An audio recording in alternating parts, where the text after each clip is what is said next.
Hi guys, மணி இப்போ என்னென்னு பார்த்தீங்கன்னா 6:15.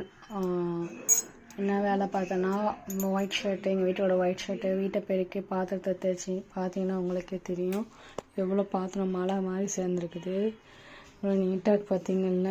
இப்போ வந்து அவன் படிக்கிற டைம், என் மகன் வந்து படிச்சுட்டு இருப்பான். என்ன அந்த துணி மட்டும் தான் இன்னும் மடிக்காமல் இருக்குது, மற்ற எல்லா வேலையும் முடிச்சிடுச்சு. இப்போ அவன் படிக்கிற டைமு, அவ்வளோதான். ரூம் கூட வந்து இதெல்லாம் பண்ணி முடிச்சிடுச்சு. இப்போ வந்து அவனுக்கு பால் வந்து போட்டிருக்குது. நான் வந்து ஒரு நேரம் மட்டும் தான் டீ கொடுப்பேன். மற்ற நேரம் வந்து பார்த்தீங்கன்னா நான் வீட்டிலே ராகி மால்ட் வந்து செஞ்சு வச்சுருக்கேன். ராகி மால்ட் வந்து நான் செஞ்சு வச்சுருக்கேன். அதுதான் இப்போ சாப்பிட்டுட்ருக்கான்.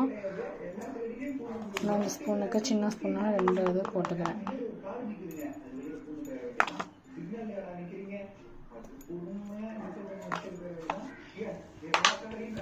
ஏன்னா நல்லா இருக்குது, நல்லா குடிக்கிறான். நான் இதிலே இன்னொன்று செஞ்சு வச்சுருக்கேன், அதை நான் நைட்டு காமிக்கிறேன். அது நைட்டு எங்கள் வீட்டுக்காருக்கு கொடுப்பேன். எங்கள் வீட்டுக்காரெலாம் என் பையனுமே குடிப்பான். ஏன்னா அவர் நோன்பு வச்சுருக்கனால ஹெல்த்தி ஃபுட்டு எதுவுமே நம்மளால் சாப்பிட முடியல. பார்த்தீங்கல்ல, காய்கறி எதுவுமே அந்த மாதிரி. அதனால் வந்து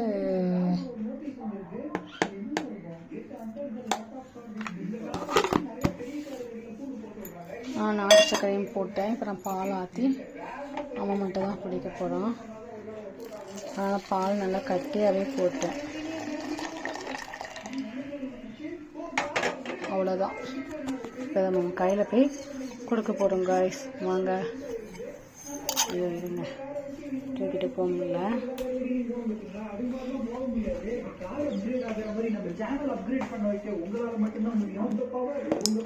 அடுத்த வேலை என்ன வேலை இருக்குன்னா துணி மடிக்கிற வேலை. நான் துணியை மடிச்சுட்டு நான் கம்ப்ளீட்டாக காமிக்கிறேன் பாருங்க. வீடியோவில் நீட்டாக இருக்குன்னு அப்படி தான் வச்சுருப்பேன். ஓகே கைஸ், துணி முடிச்சுட்டு பார்க்கலாம்.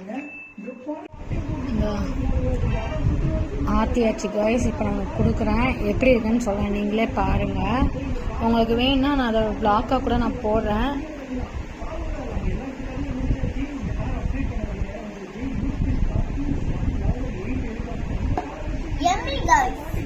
பார்த்தீங்களா, ரொம்ப நல்லா இருக்கும் கைஸ். நீங்கள் வந்து சில பிள்ளைங்க வந்து ராகி சாப்பிடாதவங்க கூட நீங்கள் இதை மாதிரி கூட குடிக்கலாம், நல்லா இருக்கும். உங்களுக்கு வேணும்னா நான் சொல்லுங்கள். என்னோட நெக்ஸ்ட் மந்த் நான் ரெடி பண்ணுற மேக்குன்னு உங்களுக்கு நான் அதை பிளாக்காக நான் உங்களுக்கு வந்து ஷேர் பண்ணுறேன். லாங் வீடியோ நான் ஷேர் பண்ணுறேன். என்னென்ன வேணும், எப்படி பண்ணணும், என்ன ப்ராசஸ் பண்ணணும் அப்படின்னு எல்லாமே நான் டீட்டெயிலாக சொல்கிறேன் கைஸ். ஓகேவா? நம்ம அடுத்து வந்து என்ன செய்யணும்னா, நம்ம துணி மடிக்கிறோன்னு சொன்னோம்ல, துணி மடிச்சுட்டு நம்ம வந்து குளிக்கணும். குளிக்கவே இல்லை கைஸ், குளிக்கணும். அப்புறம் வந்து அதுக்கப்புறம் வந்து நம்ம சாப்பாடு செய்யணும். இன்றைக்கி நைட்டுக்கு சப்பாத்தியும் சிக்கன் கிரேவியும், அதுவும் நான் வீடியோவில் அப்டேட் பண்ணுறேன். இன்றைக்கி சிக்கன் குழம்பு எப்படி செஞ்சுட்டு நான் உங்களுக்கு வந்து லாங் வீடியோவை நான் அதுவும் போடுறேன். எனக்கு முடிஞ்சால் டைம் இருந்தால் நான் ட்ரை பண்ணி போடுறேன். ஓகே காய்ஸ், நம்ம வந்து ½ அன் ஹவர் கழிச்சு நம்ம மீட் பண்ணலாம். தேங்க்யூ, பாய். ஹாய் காய்ஸ், நம்ம ஈவினிங்க்கு வந்து பையனுக்கு பால் கொடுத்துட்டு நம்ம குளிச்சுட்டு வந்தாச்சு. எல்லா வேலையும் முடிச்சாச்சு. இல்லைன்னா சப்பாத்தி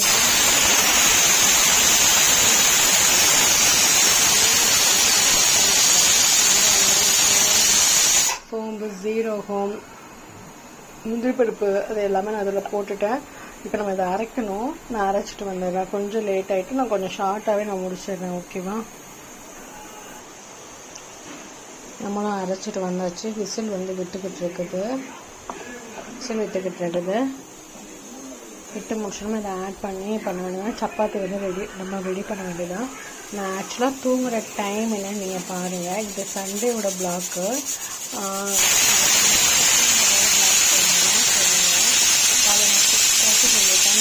தூங்குறதுனால 11:30 ஆகிடும் எனக்கு தூங்குறதுக்கு. எல்லா லேடிஸும் அப்படி தான். நான் மட்டும் ஒன்றும் விதிவிலக்கெல்லாம் கிடையாது. எல்லா லேடிஸும் 11 தான் தூங்குவீங்க. நான் இதை பண்ணிட்டு வந்துட்டு நான் சப்பாத்தி ஊட்டிட்டு உங்களுக்கு வந்து ஃபுல்லாக காமிக்கிறேன். சாப்பிட போகிற டைம் என்ன டைம்னு காமிக்கிறேன். சப்பாத்தி செஞ்சு சிக்கன் கிரேவி செஞ்சாச்சு, எல்லாமே செஞ்சாச்சு. எங்கள் வீட்டுக்காரங்க சாப்பிட்டுட்டு இருக்காரு. சிக்கன் 65 வாங்கிட்டு வந்திருக்காரு. ஓகே காய்ஸ், இன்னைக்கு 1 டே லாங் வீடியோ முடிஞ்சிச்சு. தேங்க்யூ, பாய்.